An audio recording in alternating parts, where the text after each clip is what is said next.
भुला चुका था, वो फिर से उस दौर का एहसास दिल्ली वासियों को फिर से कराया गया है। फिर से वो महसूस दिल्ली वालों ने किया है कि हम सुरक्षित नहीं हैं, कभी भी कुछ भी कहीं भी हो सकता है। सेंसिटिव सारे एरिया हैं, यही दिल्ली वासियों के दिमाग में अब है कि जैसे हालात बने हुए हैं। कल धमाका हुआ है, आम नागरिक सड़कों पर थे, घूम रहे थे, अपनी मस्ती में थे, मौज में थे, खा पी रहे थे, शॉपिंग कर रहे थे।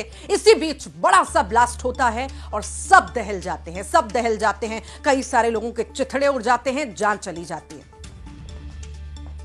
अब इन सीसीटीवी के आधार पर कई सारे एंगल से जांच पड़ताल चल रही है। ये i20 की जो तस्वीर हम आपको दिखा रहे थे, ये i20 की तस्वीर जिसमें ब्लास्ट हुआ था, पहला धमाका हुआ था, ये वही कार है जो सलमान मोहम्मद सलमान जो है उसके नाम पर रजिस्टर्ड है। हालांकि ये कार कई लोगों के नाम पर ट्रांसफर होती चली गई। दिल्ली ब्लास्ट मामले में पुलिस का एक्शन लगातार जारी है।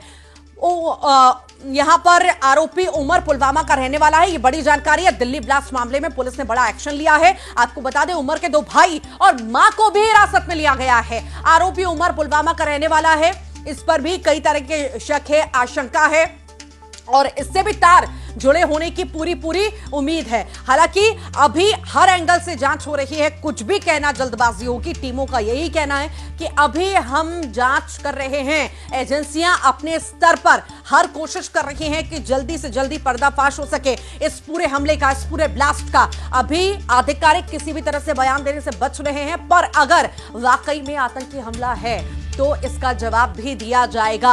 दिल्ली ब्लास्ट मामले में पुलिस एक्शन लगातार ले रही है, गिरफ्तारियां भी कर रही है, हिरासत में ले रही है।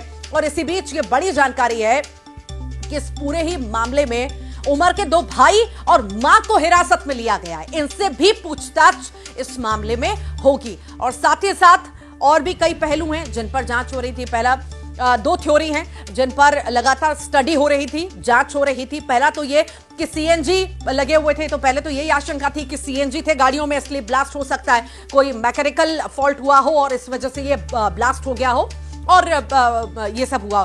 फिर दूसरी थ्योरी ये भी थी कि आतंकी कुछ होगा, उस एंगल से भी जांच जारी है और उसी एंगल से कई सारे लोगों को हिरासत में भी लिया गया है। कई सारे खुलासे भी हो रहे हैं, पुलवामा से भी जोड़ा जा रहा है और जैश से भी जोड़ा जा रहा है। अब यह देखना महत्वपूर्ण होगा कि अब जब 12 बजे एफएसएल की टीम अपनी रिपोर्ट सौंपेगी तो उसमें क्या क्या चीजें निकल करके सामने आती है। 3 नाम जो हैं या ऐसे कहेंगे 4 नाम हैं जो अभी सर्कुलेशन में, जिनमें डॉक्टर उमर, जिनमें उमर रशीद और आमिर। ये घर जो है उमर और आमिर का है, जिसकी तस्वीर आपने शायद कल अपनी टीवी स्क्रीन पे देखी है। गाड़ी की चाबी जो है पकड़ते हुए वो आमिर रशीद है। वो इस घर के मालिक का बेटा है जो इलेक्ट्रिशियन का काम करता है। तारेक जो है कुछ और काम करता है और इनका दोस्त है। तारेक, आमिर रशीद और उमर रशीद को जो है कल शाम को ही सुरक्षा बलों ने उठा लिया था। उनकी तफ्तीश जो है अभी भी चल रही है और ये घर में जो है उमर और आमिर रहते थे। जिसकी फोटो आई है वो आमिर रशीद है, ना कि तारेक है। तारेक के नाम से शायद इनका बच्चा जो है सिम चलाता था और इसीलिए तारेक को भी उठा लिया गया है और बाकी कड़ियां भी जोड़ने की कोशिश की जा रही है। याद रहे कि जो बात आ रही है डॉक्टर उमर की, वो भी पुलवामा का रहने वाला है, कुछ ही किलोमीटर दूर यहां से वो रहते हैं। तो इसमें पुलवामा का कनेक्शन है जिसमें उमर, आमिर, डॉक्टर उमर और तारेक का नाम फिलहाल सामने आ रहा है और ये पता चल रहा है कि यही लोग हैं शायद जिनकी पूछताछ के बाद ये पता लगाया जा सकता है कि क्या इसमें फरीदाबाद कनेक्शन था, क्योंकि डॉक्टर ऑलरेडी गिरफ्तार हो चुके हैं और डॉक्टर उमर का अगर रोल आता है कि वो गाड़ी चला रहे थे तो कहीं ना कहीं उसमें जो है मसला हो सकता है। लेकिन फैमिली का कहना है उनके पास कोई बाहर की गाड़ी नहीं थी और ना कभी वो बाहर गए हैं। ये जो गाड़ी आप देख रहे हैं ये इनके घर के बाहर पार्क्ड है, JK 13C 7345 नंबर है, ये ग्रैंड आइटन है। और उनकी फैमिली का कहना है इस गाड़ी के अलावा जो है उनको कोई सूचना नहीं है कि उनका बेटे के पास कोई और गाड़ी थी और उन्हें कभी उनको नहीं बताया शायद कि वो कश्मीर से बाहर दिल्ली जा रहे हैं। और यहाँ पे जो लोग हैं जिनसे हमारी बात हुई उन्होंने ये कहा कि वो कभी कश्मीर से बाहर गए नहीं और वो प्लम्बर का काम करते हैं, उनके भाई जो है इलेक्ट्रिशियन का काम करते हैं। लेकिन जो तारेक नाम कल से आ रहा है उनके साथ इनके तार इसलिए जुड़े हैं क्योंकि वो इनके दोस्त हैं और इन सब की अब पूछताछ 3 लोगों की जारी है जिनको पुलवामा से उठाया गया है। हालांकि डॉक्टर उमर जो पुलवामा के बताए जा रहे हैं कि शायद वो इस गाड़ी में चला रहे थे।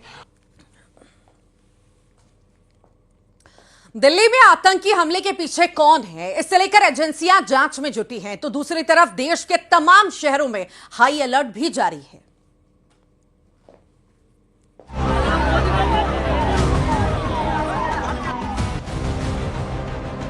यहाँ पे साइड में हमने देखा इंसान का हाथ पड़ा हुआ, पूरा फटा हुआ।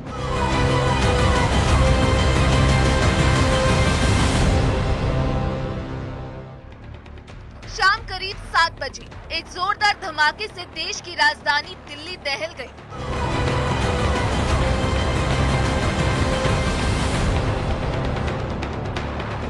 लाल किला मेट्रो स्टेशन के गेट नंबर 1 के पास पार्क कार में एक जोरदार ब्लास्ट हुआ। ये हाई सिक्योरिटी जोन है। इस धमाके में 8 लोगों की मौत और कई घायल हैं।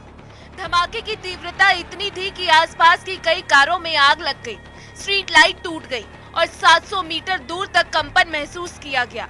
एक लोकल शॉपकीपर ने बताया, धमाका इतना जोरदार था कि लग रहा था भूकंप आ गया। कोई आवाज आपने सुनी? बहुत जोर आवाज आई, बिल्डिंग खिड़की हिल गई, खिड़की हिल गई। आपका घर कितना दूर है? ये रहा गुरुद्वारे के पास। उसके बाद हमने दूर से आके देखा, हमने दूर से हम क्योंकि करीब में जा नहीं सकते थे। फिर यहाँ पे साइड में हमने देखा इंसान का हाथ पड़ा हुआ, पूरा फटा हुआ। फिर आगे उस साइड देखा तो फेफड़ा पड़ा हुआ इंसान का। अचानक इतनी तेज धमाका हुआ कि मेरे लाइफ में इतनी तेज मैंने अपनी आवाज़ के भी नहीं सुना। मेरे साथ भी बहुत सारी पब्लिक भागी, एक पे एक पब्लिक गिर रही थी। उस टाइम ऐसा लग रहा था कि हम कुछ पल में दूसरा धमाका हुआ था, हम मरने वाले हैं।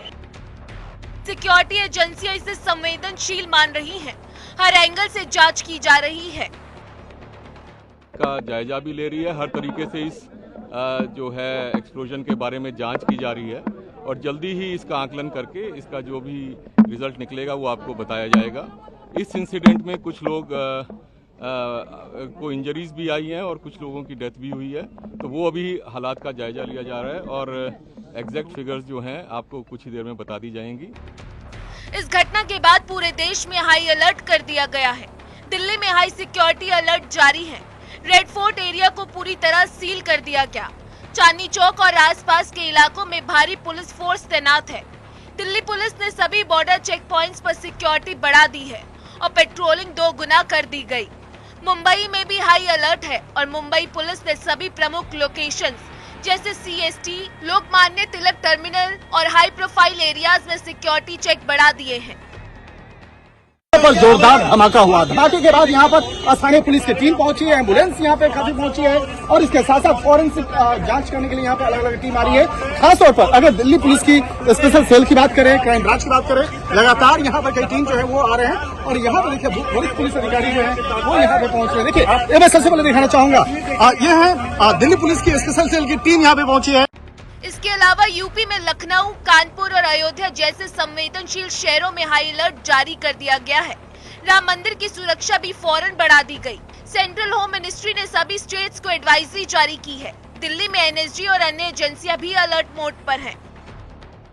ये अयोध्या की जो सुरक्षा व्यवस्था है, आप पहले से पता है कि चाक चौबंद है।